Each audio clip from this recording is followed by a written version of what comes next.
कभी कभी जब हम आईने में देखते हैं तो ऐसा लगता है जैसे जो चेहरा हमें घूर रहा है वो हमारा है ही नहीं। आज हम एक ऐसी ही कहानी के जरिए कुछ गहरा समझने की कोशिश करेंगे। जरा सोचिए, क्या हो अगर एक दिन आईने में हमारा अक्स हमारी नकल करना बंद कर दे। मतलब हम हाथ हिलाएं और वो कुछ ना करे, या एक सेकंड बाद हिले, कैसा लगेगा? तो हमारी कहानी का हीरो है डैनियल। अब बाहर से देखें तो उसकी जिंदगी एकदम नॉर्मल है, पर अंदर ही अंदर उसे एक अजीब सा खालीपन महसूस होता था। एक ऐसा खालीपन जिसका कोई नाम नहीं था, कोई वजह नहीं थी।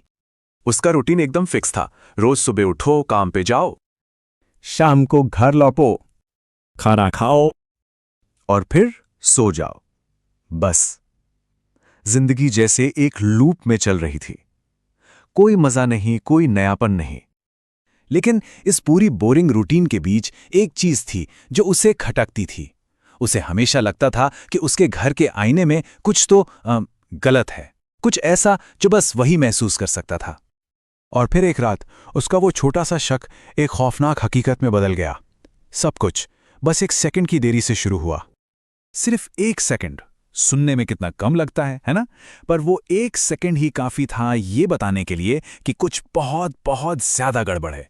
डैनियल के हिलने और आईने में उसके अक्स के हिलने में ठीक एक सेकंड का फर्क था।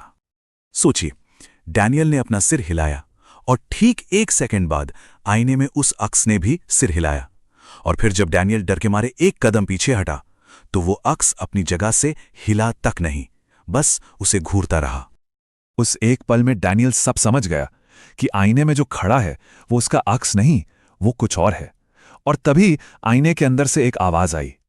डैनियल ने हिम्मत करके कांपती हुई आवाज में पूछा, कौन हो तुम? आईने के अंदर से एक बहुत ही शांत लेकिन गहरी आवाज आई, मैं तुम नहीं हूं। डैनियल का दिल जोर जोर से धड़क रहा था। उसने फिर पूछा, क्या चाहिए तुम्हें? और अब जो जवाब आया वही इस पूरी कहानी का दिल है, उसका असली राज। उस अक्स ने वो सब कुछ मांगा जिसे डैनियल ने अपनी पूरी जिंदगी महसूस करने से इनकार किया था। उस अक्स ने कहा, मुझे तुम्हारी खामोशी चाहिए, क्योंकि मेरे अंदर वो सब कुछ जमा है जिसे तुमने कभी महसूस ही नहीं किया।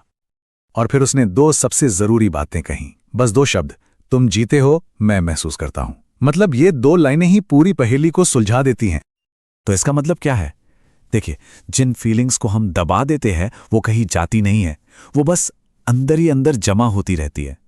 सालों का डर, दर्द, अफसोस, वो खालीपन। डैनियल ने इन सब को नजरअंदाज किया था और यही सब कुछ मिलकर आईने में एक चेहरा बन गया था। उस रात डैनियल के पास दो रास्ते थे, या तो वो डर कर भाग जाए या फिर सामना करे। उसने सामना करने का फैसला किया और वो रात बस देखने की रात थी, खुद को देखने की।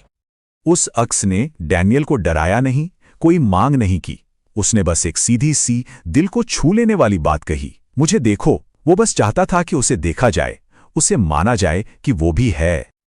और डैनियल ने वही किया। वो आईने के सामने बैठ गया। वो बस देखता रहा घंटों तक, और आखिर में उसने सच में देखा, अपने उस हिस्से को जिसे वो सालों से देखना ही नहीं चाहता था। ये कहानी असल में उस एक इंसान के बारे में है जिससे हम सब कभी ना कभी भागते हैं, अपने ही एक हिस्से से।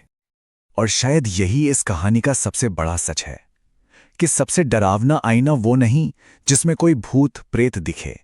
सबसे डरावना आईना तो वो है जिसमें हमें वो इंसान दिख जाए जिससे हम सालों से भाग रहे हैं।